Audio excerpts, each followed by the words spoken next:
Welcome to sleepy Japan.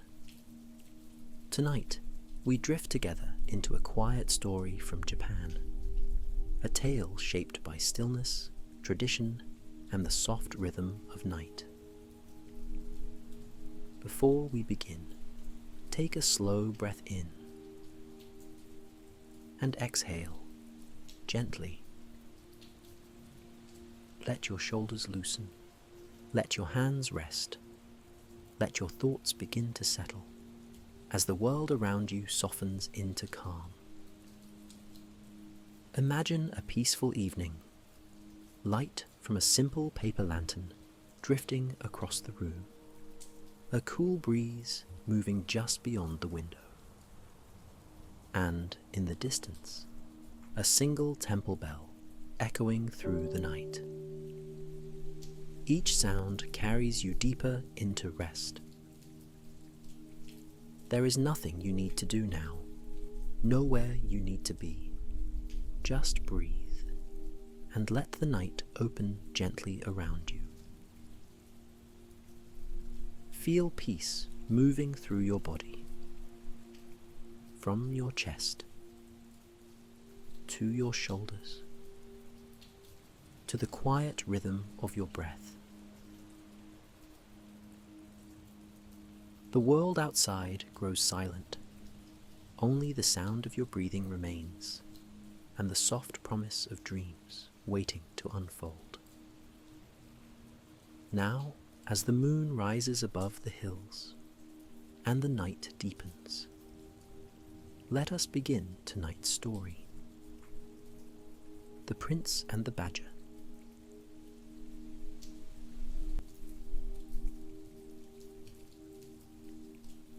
Long, long ago, in a time when the provinces of Japan were ruled by noble houses, and the seasons turned with quiet certainty, there lived a young prince named Kadzutoyo.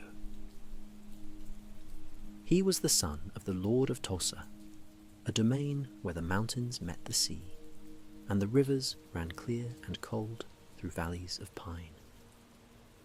In those days, Kadzutoyo was but 14 years old, a boy on the threshold of manhood, with eyes that watched the world with unusual stillness.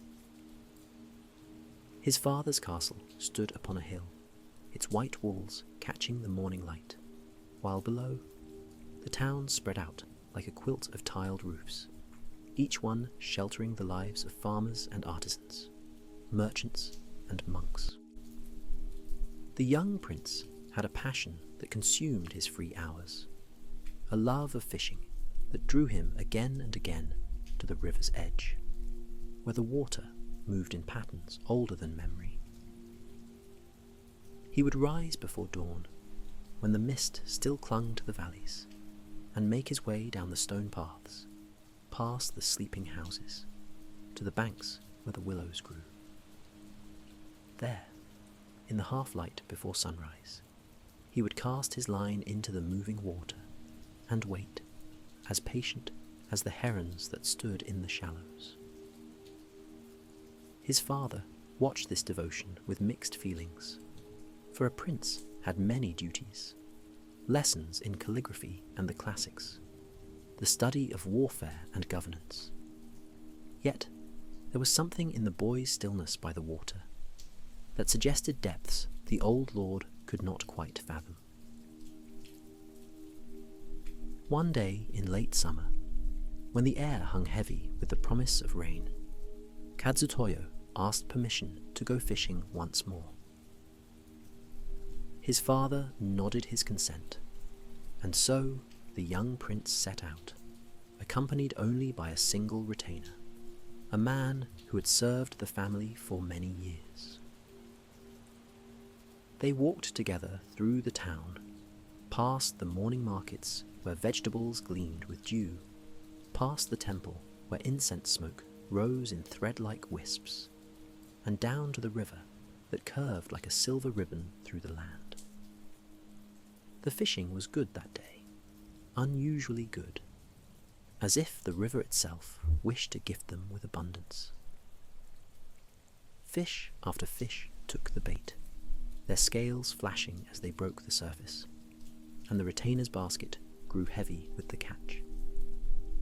Kadzutoyo worked in silence, his movements economical and sure, reading the water as a scholar reads ancient texts, understanding its moods and hidden currents. The sun climbed higher, painting the surface of the river with light, and the cicadas began their endless summer song. But as afternoon deepened toward evening, the sky began to change. Clouds gathered in the west, dark and swollen with rain, moving faster than seemed natural, as if pulled by invisible hands. The wind picked up, bending the willow branches, and the first drops began to fall, heavy and cold against their skin. Within moments, the shower became a downpour, the kind of sudden storm that summer brings, when heaven and earth seem to merge in sheets of water. Kadzutoyo had brought no raincoat, for the morning had promised clear skies, and now they stood exposed beneath the deluge. They took shelter under a great willow tree, its cascading branches forming a curtain around them, and waited for the weather to clear. But the rain did not stop.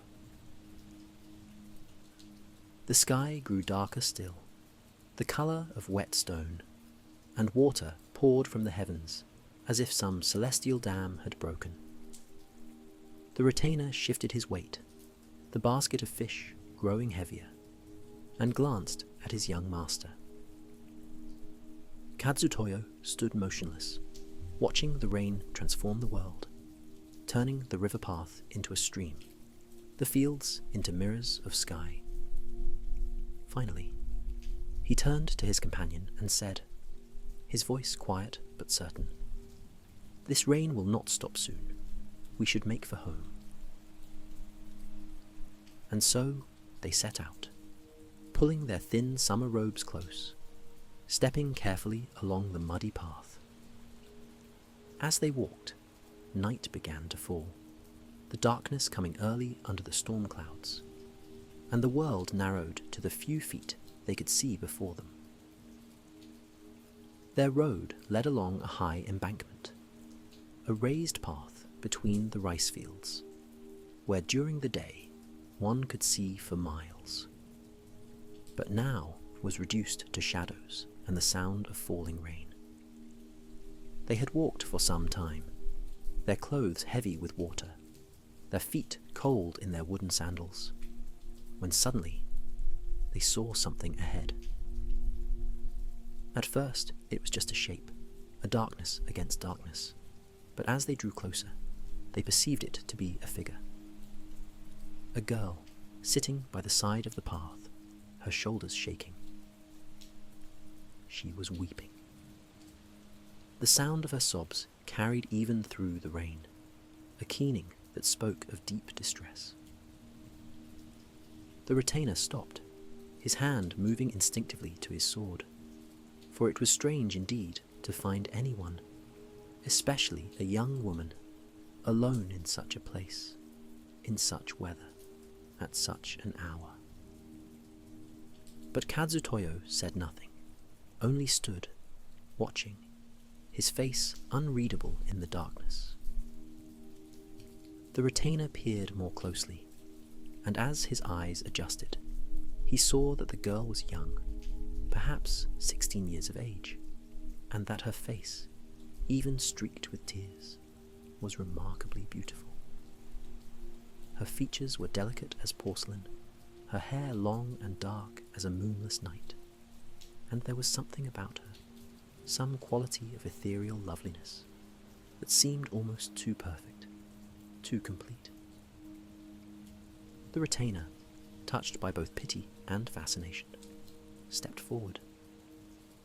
"Little sister," he said gently, his voice kind, "tell us whose daughter you are, and how you come to be here alone, in such a storm, at such an hour." The girl looked up, her eyes luminous with tears, and in a voice soft as silk, she replied. "Honourable sir, I am but the daughter of a poor man who lives in the castle town. My mother died when I was 7 years old, and my father, in his loneliness, remarried." She paused, as if the words pained her, then continued. "But my stepmother, she has no love for me. She beats me, and torments me, and speaks cruel words that wound deeper than any blow. And now my father has gone away on business, far to the east, and I am left alone with her." Fresh tears spilled down her cheeks, and her voice broke as she went on. "Tonight, she struck me so hard that I could bear it no longer. I fled from the house, thinking to reach my aunt's home. She lives in the village just beyond those fields, but the rain came, and I was caught here, on this bank." She pressed a hand to her stomach, her face contorting with pain. "And worse, I have a sickness, a cramping in my belly that comes without warning. It seized me here, while I waited for the rain to ease, and I could not move, could not go on, until you came." The retainer's heart melted at her words, at the picture of suffering she painted, at the beauty of her face, even in distress. He glanced at Kadzutoyo, expecting to see similar compassion, but his young master stood as still as stone, his expression hidden in shadow, saying nothing, nothing at all. The retainer turned back to the girl, already imagining how they might help her, perhaps escort her to her aunt's house, or offer her shelter for the night. But before he could speak again, before he could offer any comfort, something happened that would live forever in his memory. Kadzutoyo moved.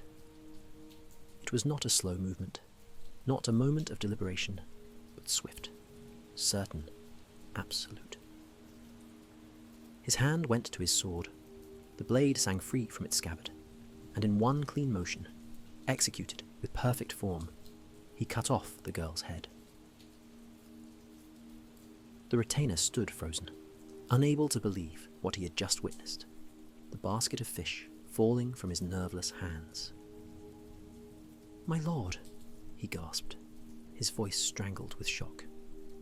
What have you done?"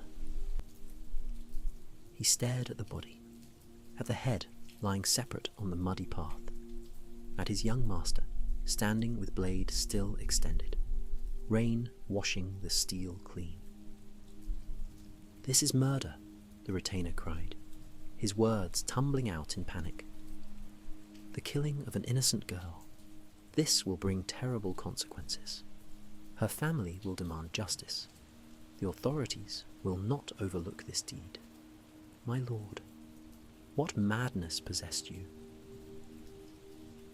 But Kadzutoyo simply cleaned his sword, sheathed it with calm precision, and said in a voice utterly devoid of doubt, "You do not understand, but that is no matter.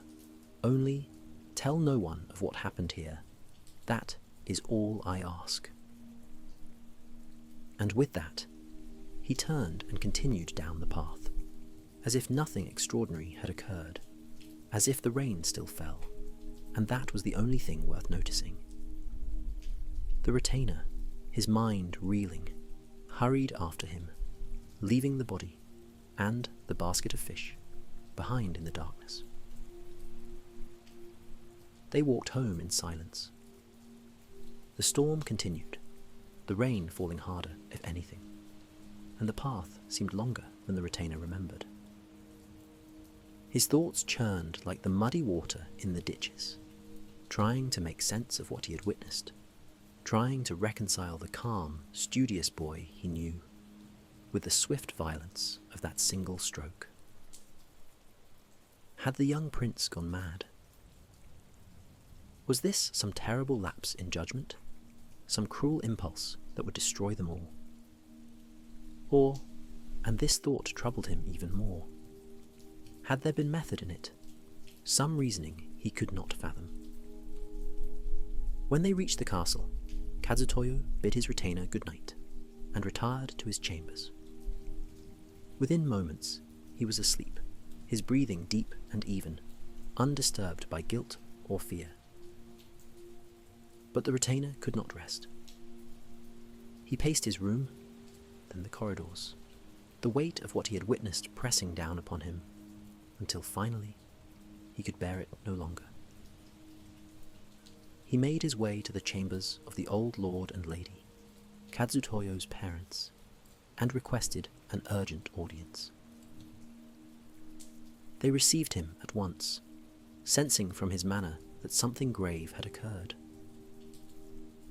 The retainer bowed low, his forehead nearly touching the tatami mats, and in a voice shaking with distress, he told them everything.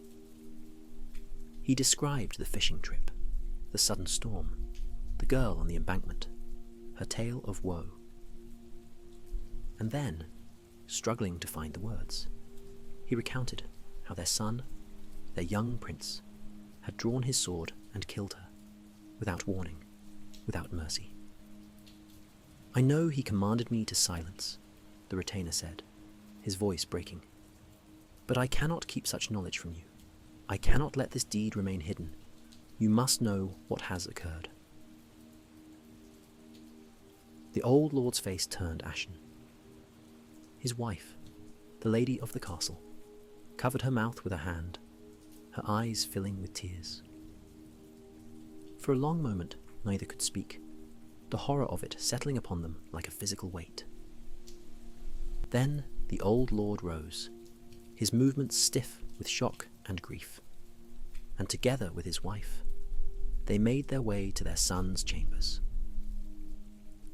They found Kadzutoyo sleeping peacefully, his face relaxed, almost innocent in repose, and the sight of such tranquility, after learning what he had done, filled his father with a cold rage. He shook his son awake. Kadzutoyo opened his eyes, looked at his parents' faces, and sat up calmly. "Father," he said quietly. "Mother."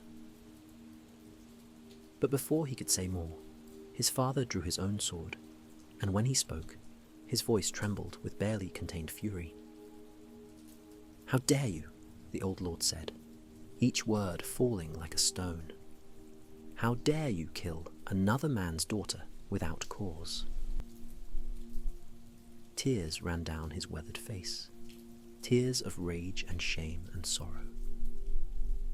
"You are a samurai's son, born to a house that has served with honor for generations.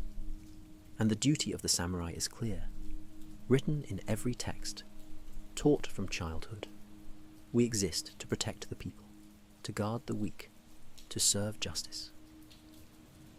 His mother wept openly now, unable to reconcile the son she had raised with this monstrous deed. The old lord continued, his voice growing stronger with each word. "The sword you carry is not for sport, not for cruelty or whim. It is given to cut down rebels, to defend the realm, to uphold the law. It is a sacred trust, a terrible responsibility." He raised his own blade, the steel catching the lamplight. "To kill the innocent is to betray everything we stand for. To murder without cause is to become less than human. And though you are my son, my only son, I cannot allow such dishonor to stain our house." His voice broke, but his hand remained steady. "I gave you life, and now, to preserve our family's honor, I must take it back. Prepare yourself." Kadzutoyo looked at his father, at the sword raised to strike, and showed no fear. His face remained calm, his breathing steady, as if this too was just another moment, neither more nor less important than any other. When he spoke, his voice was respectful but firm. "Father, your anger is just. I do not dispute it. But before you carry out this sentence, hear me. The old lord's sword remained raised, but he did not strike, waiting. I have studied the classics, Kadzutoyo said. I know the difference between right and wrong. I understand the duties of our house, and I would never, never take a human life without profound reason. He paused, letting his words settle. The creature I killed tonight was not human. It was a goblin, a shapeshifter, and being certain of this, I cut it down. His mother gasped, and his father's sword wavered slightly. Tomorrow, Kadzutoyo continued, send your retainers to the embankment. Let them find the body and examine it. And if I am wrong, if the corpse is indeed that of a human girl, then I will commit seppuku without complaint. I will take full responsibility for my error. The old lord stared at his son, trying to read the truth in those steady eyes. Finally, slowly, he lowered his sword. Very well, he said, his voice hoarse. We will wait for dawn. The night that followed was the longest any of them had known. No one slept. The old lord sat in his study, staring at the rain-streaked windows, while his wife knelt in the family shrine, praying to the ancestors for guidance. The retainer kept vigil in the corridor, his mind unable to comprehend how a girl, so beautiful, so pitiful in her distress, could have been anything other than human. And Kadzutoyo sat in his room, composed and still, as if meditating on something only he could see. The rain continued through the dark hours, drumming on the roof tiles, filling the gutters and pools, as if the heavens themselves mourned. At last, dawn came. The rain had finally stopped, leaving the world washed clean, glistening in the early light. The old lord summoned his retainers, told them what had occurred, and commanded them to search the embankment, to find the body, and bring back word of what they found.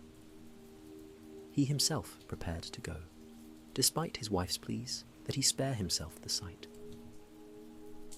I must see with my own eyes, he said. I must know the truth of what my son has done.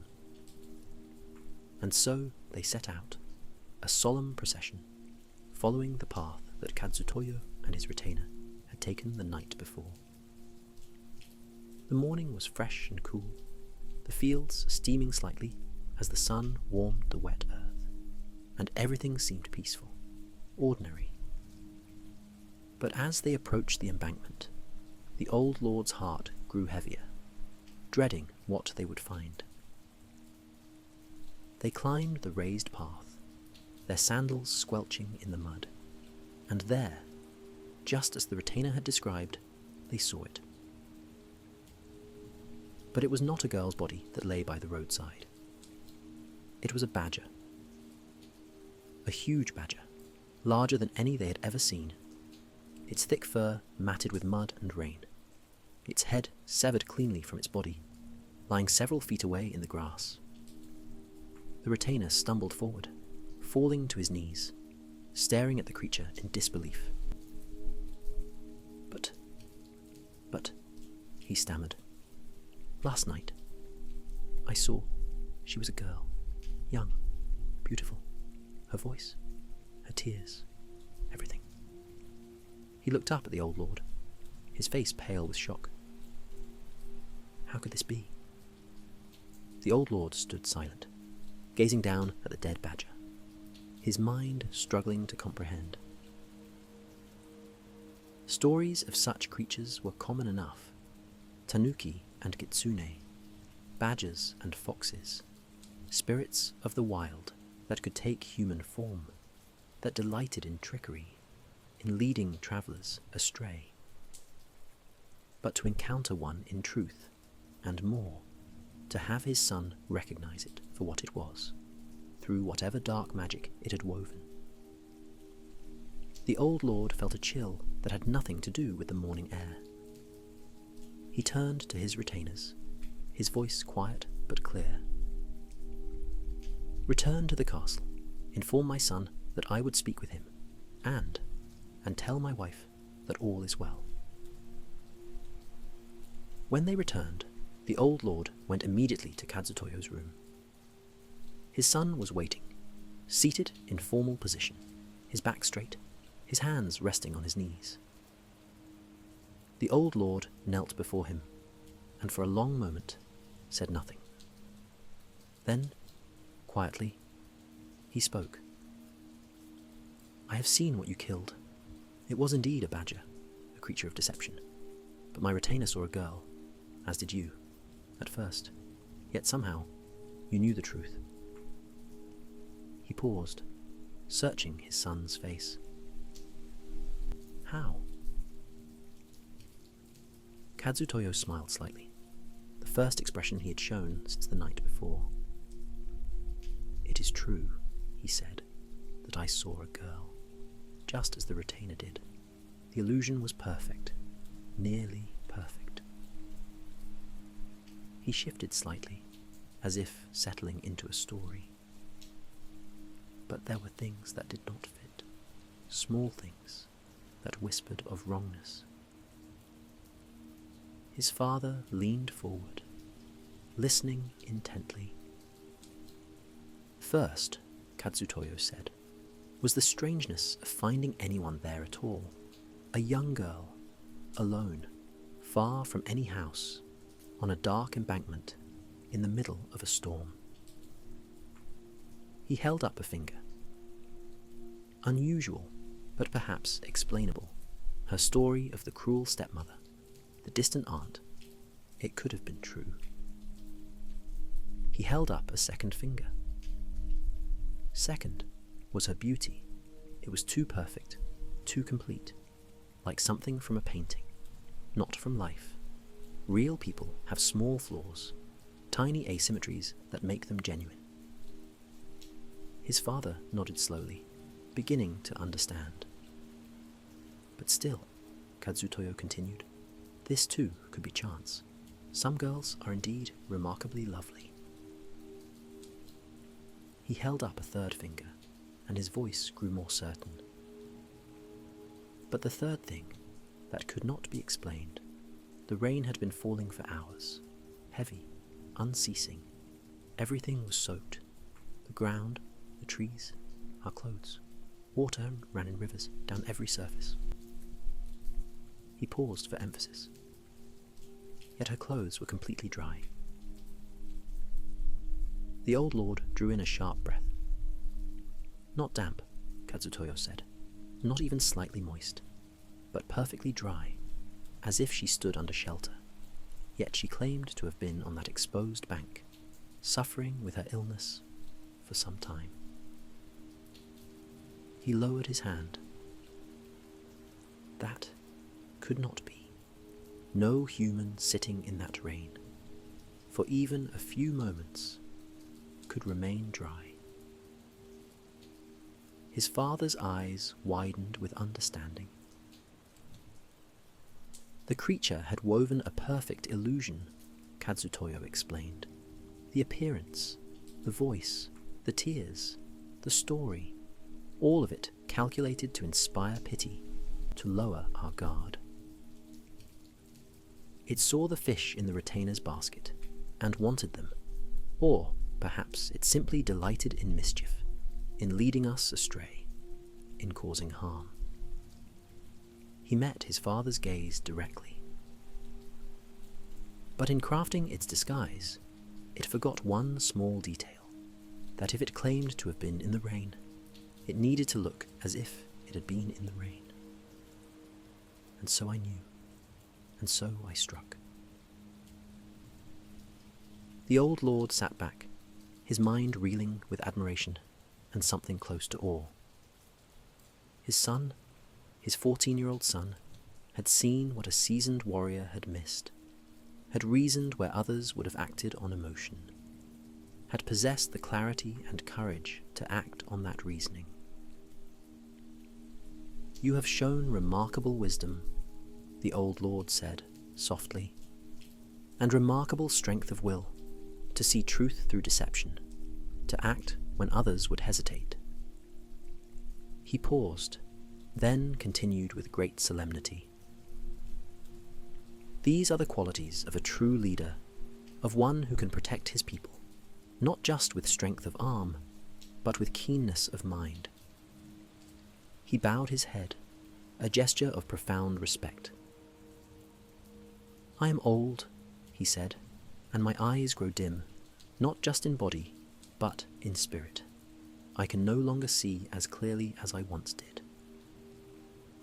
He looked up at his son, tears gleaming in his eyes. "But you see with perfect clarity. And so, I believe it is time." That very day, before the household, before the retainers, before all who served the house of Yamanouchi, the old lord made his announcement. He would abdicate his position. He would step down from the lordship of Tosa and pass the responsibility, the honor, the burden to his son. Kadzutoyo, at 14 years of age, would become the Prince of Tosa. The proclamation was met with murmurs of surprise, for the boy was young, very young. But when the story spread of what had happened on the embankment, of how he had seen through supernatural deception, the murmurs changed to words of respect. Perhaps, they said, this young prince possessed wisdom beyond his years. Perhaps he would lead them well. And so Kadzutoyo took up the responsibilities of his house and ruled the province of Tosa with wisdom and justice for many years.